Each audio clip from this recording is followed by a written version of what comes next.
Good morning, welcome back to my channel Joy khichuri. অনেক দিন বাদে আজকে আমি ডিসিশন নিয়েছি ব্লগ করবো করে করাই হচ্ছে না। ভিডিও ড্রাফটে পড়ে আছে, তবু এডিট করে ছাড়া হচ্ছে না। এমন না যে সময় বার করতে পারছি না, একটু হলেও বার করতে পারছি। ইচ্ছে শক্তিটা মরে গেছে পুরোপুরি, এটা একদম সত্যি কথা। ভিউজ না হতে হতে হতে মানে আমি একটা সপ্তাহ গ্যাপ, তার আগের সপ্তাহে বলছি, আরেকটা আমার চ্যানেলে এত ভিডিও ছেড়েছি, ভিউজ প্রথম হলো, তারপর না হতে হতে হতে আমার ইচ্ছে সত্যিই মরে গেছে। যাই হোক, বাজারে এসছি, মাছ কিনবো, তোমাদের সাথে আজকে সারাদিনের টুকিটাকি শেয়ার করব। চলো সঙ্গে থেকো। মাছ কিনে নিয়েছি 500, তার মধ্যে তেলটা ফ্রি আর মাথাটা, তবে ফ্রি বলতে এটা কিন্তু আমার মনে হয় ওজনেই আছে, মানে ধরাই এমনভাবেই করে দেখা যাতে ফ্রি মনে হয়। ফ্রি কিছুই নয়, এই দুর্মূল্যের বাজারে কেউ ফ্রি দিতে পারে না, একটু আধটু বেশি দিতে পারে। আর দেখো যাচ্ছি, ডাব দেখে লোভ হচ্ছে, কারণ গরম আমার লাগছে, গরম একটু একটু পড়ে গেছে, ঠান্ডাটা যে হালকা ঠান্ডা ছিল। তোমাদের সামনে তো আমার আশাই হয়নি ওই বাজারের পর থেকে। মাছ নিয়ে এসেছিলাম, বেশ ভালো মাছ নিয়েছি, মানে কম পয়সায় আমি মাছ আর কি কিনেছি। আমি পছন্দ করি বাজার করতে, বিশাল পছন্দ করি, আর সেটা একটু কম পয়সায় দরদাম করে সস্তায়। তবে হ্যাঁ, এমনও নয় কিন্তু কাজ করছি, এমনও নয় যে মানে মাথায় বাড়ি মেরে নিয়ে নেবো, এমন কিন্তু নয়, কারণ তাদের তো খুব বেশি থাকে না। ওই আর কি, তবে দরদাম করে 10-5 টাকা 20 টাকা যা বাঁচানো যায় মনে শান্তি হয়। মাছটাও দেখাতে পারিনি, এক ভদ্রলোক চলে এসেছিলো বাড়িতে, তো তারপর খাওয়া দাওয়া, নাকে মুখে ওই সময়টা কোনোই কথা বলারও সময় থাকে না। যেটা বলছিলাম সেটা হচ্ছে আমার ভিউজ প্রচুর কমে গেছে। আমি প্রায় হাল ছেড়েই দিয়েছি, মানে আমার চ্যানেল গ্রো করবে বলে, বুঝতে পেরেছ? কারণ প্রায় দাঁড়াও, পেজ বর্ডার্সটা কি দিলাম, 3D বদলে অন্য কিছু দিয়েছি।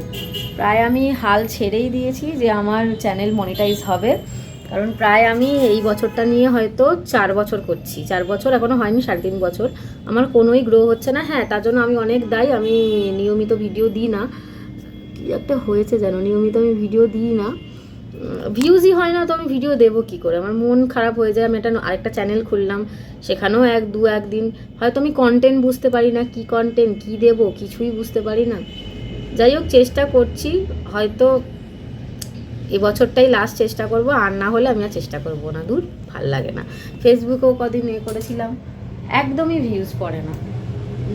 যে 2-1টা ভিউজে কি ভিডিও বানাতে ভালো লাগে? তাও একই সপ্তাহে কয়েকটা কন্টেন্ট আছে ভালো ভালো। আমার ডেইলি লাইফ আর কী দেখাবো, তেমন কোনো কাজও করি না, এখন তো টিউশনটাও করছি না, এই আর কি। তো কালো হয়ে গেছি না বলো? চুলটা তেল, কত চুল পড়েছে, তোমাদের কার কার এরকম চুল পড়ছে একটু জানিয়ে তো। শীতের সময় প্রচণ্ড কালো লাগে, টেন্ট লাগে। তো শিম সেদ্ধ আলু সিদ্ধ দিয়ে ভাত খেয়েছি, খেয়ে এসেই অফিসে যে এখন কাজে ব্যস্ত, তার মাঝখানে মনে হলো তোমার সাথে একটু কথা বলি। চলো আবার পরে আসছি। একজন আসলো ভিজিটে, হলো ওর সাথে কথা বলতে বলতে হয়ে গেল, তারপর ভুলেই গেছি যে আমি ব্লগ করছি। খাওয়া দাওয়া শেষ, এখন হঠাৎ করে মনে পড়লো সয়াবিন আলুর তরকারি দিয়ে লুচি খেলাম। এত আলু দিয়েছে, ভাল লাগে না খেতে। আমার রুটি খেতে ভাল লাগে, লুচিটা অত ভাল লাগে না। কতদিন ধরে লুচি মা করছে, লুচি বেশি ভাল লাগে না খেতে। আমিও খেলাম, কষ্ট করে হাত পুড়িয়ে। লাঞ্চ সারা হয়ে গেল, একটা আপেল আছে ছোটো থেকে, খাবো ওটা, এর আবার কাজে বসবো। আমাকে অনেক কাজ করতে করতেই খাবো। তোমাদের কাদের লাঞ্চ হয়ে গেছে বলো? লুচিটা খেয়ে না মুখটা টোকে যাচ্ছে, আর সব না নুন নুন মনে হচ্ছে, ওই জন্য আমার লুচিটা ভালো লাগছে না খেতে। রুটি হলে ভালো হতো, ঈদের সময় তো তরকারিটা খেতে ভালো লাগে, ঝাল ঝাল জিনিস। চলো বাদে আসছি। বাসে আজকে কি ভিড়, কদিন ধরেই খুব ভিড় হচ্ছে, আর তেমন ট্রাফিক জ্যাম, মানে কখন বাড়ি পৌঁছাবো, এমনিতে বেরাতেও লেট হয়েছে, বুঝতে পারছি না, মানে একটু নড়ার জায়গা নেই, তাই তোমাদের একটু দেখালাম। অনেকক্ষণ তো তোমাদের সামনে আসা হয়নি, তাই জন্যে। আর এই যে দুটো ক্লিপ আমি জুড়ে দিচ্ছি, এটা হচ্ছে আমার বান্ধবীর বাবা মায়ের অ্যানিভার্সারি হয়েছিল গত রবিবার দিনকে, মানে 2 দিন আগের কথা বলছি। তো ব্লগ করিনি, তো তো তাই জন্যে আমি ভাবলাম যে দুটো ক্লিপ আছে, তাই তোমাদের সাথে জুড়িয়ে দিই। কাকু আর কাকিমা কি সুন্দরভাবে মানে কেক কাটিং হচ্ছে। আর এই কেকটা কিন্তু আমার বান্ধবী বানিয়েছে, আর এইটা আমি কাকু আর কাকিমাকে আমার তরফ থেকে ছোট্ট একটা উপহার দিয়েছি, একটু সাজিয়ে গুছিয়ে, মানে যা যা প্রয়োজনীয় সেগুলোই দিয়েছি। আমি তো আমাদের ঘরেরই মেয়ে মতন হয়ে গেছি, তাই আমি জানি কী কী দরকার আছে, সেইগুলোই একটা ট্রে তত্ত্বতে করে সাজিয়ে দিয়েছি। আর এটা কাকিমা কাকুকে দিয়েছে। আর এই যে এত সুন্দর রাবড়ি কেকটা, এটা কিন্তু আমার বান্ধবী তার বাবা মাকে দিয়েছে। তো এইটা দেখাতে দেখাতে আমার খিদে পেয়ে গেছিলো, দেখছিলাম, তাই মায়ের থেকে 1 প্যাকেট পাঁপড় নিয়ে খেলাম। মা পাঁপড় খেতে ভালোবাসে, বাবা এনে দিয়েছিল 2 প্যাকেট। তো সেখান থেকে আমি 1 প্যাকেট কিন্তু বাগিয়ে নিয়েছি। তা পুরোটা খেতে পারিনি, অল্পই খেয়েছি, কারণ আমার পেটটা কেমন ঢাক হয়েছিল, তাই জন্য আর খাইনি পুরোটা, অল্পই খেয়েছি। বন্ধুরা কী আর বলবো তোমাদের, আমার এত হেয়ার ফল হচ্ছে কেন, আমি কী কারণ জানি না। পেট গরম হয়ে যেতে পারে, কারণ শীতকাল, আর আমার একটু পেট গরম হয়ে যায়। জল তো খাই আগের থেকে এখন বেশি, তারপরেও। আর ড্যান্ড্রাফের একটু ড্যান্ড্রাফ তো সবারই হয় শীতকালে, কারণ বডি হাইড্রেট হয়ে যায়। আমার কত চুল ছিল, এত বড় কপালই ছিল না, এতটা ছিল। তো এখন কালকে ভাবছি শ্যাম্পু করব। তো এমনি তেল মাখতাম, ঠান্ডা লেগে যাবে কিনা জানি না। মায়ের দেখলাম এই ট্রেনটা আছে, এটা কিন্তু আমি প্রমোট করছি না, ইন্দুলেখা অয়েল। এটা আজকে একবার দিয়ে দেখি, একদিনই দেবো, যদি চুল আরও ওঠে আমি আর দেবো না, নর্মাল তেলই দেবো। এমনি আমার চুলের সাথে না কোনো কিছু করতে খুব ভয় লাগে, কারণ আমার চুলে কিছু স্যুট করে না। তো চলো একবার এটা দিয়ে দেখি কেমন।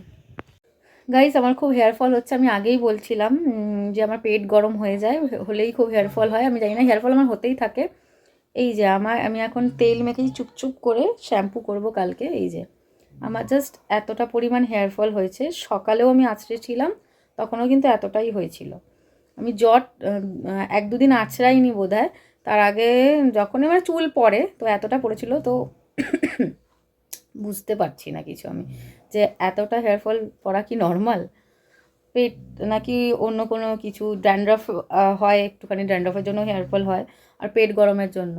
তো বুঝতে পারছি না আমি কিছু, নাকি কিছু চেঞ্জ করবো। আমি তো নর্মাল তেলই মাখছি, প্রতিদিন মাখি না, তবে শ্যাম্পুর আগের দিন। তোমরা কিছু সাজেশন থাকলে আমাকে অবশ্যই বলো কিন্তু, যে হেয়ার ফল কেন হচ্ছে, তোমাদেরও কি হচ্ছে না আমার একারই হচ্ছে। তো এক গাছা চুল ওঠার পর নেলসগুলোকে আগে কাট করে নিলাম, ডান হাতে নেলসগুলোই কাট করেছি, কারণ পরশু দিন সরস্বতী পুজো। যদিও আমি নেল ফেল মানে ওই যে কি বলে না, শেপ করা, মানে একটা শেপে দেওয়া, ওটা সময় আমার কাছে নেই। যেটুকু একটু এবড়ো খেবড়ো আছে ওটা নেল পলিশ করে নেবো, কিন্তু ডান হাতের নখ খুব আমার ইরিটেটিং লাগে। আর আমার দিদির ছেলে আছে, মানে আমার জেঠুর ঘরে যে বড়দি, তার একটা ছেলে আছে, তাকে আমি সেদিন পরশু দিন না কালকে বোধহয় আদর করতে গেছি। তো আমাকে বলছে যে তুমি আগে নখটা কাটো, মানে ওর গালে একটু লেগে গেছে, তাই জন্য আমি নখটা আগে কেটে ফেললাম। সবই তোমাদের সাথে শেয়ার করি। আমার গোপু ওখানে ঘুমাচ্ছে লেপ কাটা মুড়ি দিয়ে। তো চলো এবার একটু নিজের মতো ফোন ঘাঁটি, যদিও এতক্ষণ ফোনই ঘাঁটছিলাম।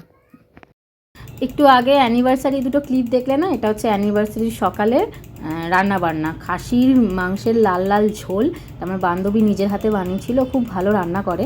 আরও প্রচুর আইটেম হয়েছিল, প্রায় 15 না 16 রকম আইটেম হয়েছিল, সবও নিজে বানিয়েছিল, সেগুলো আর দেখানো হলো না। তো ভিডিওটা কেমন লাগলো অবশ্যই জানিও।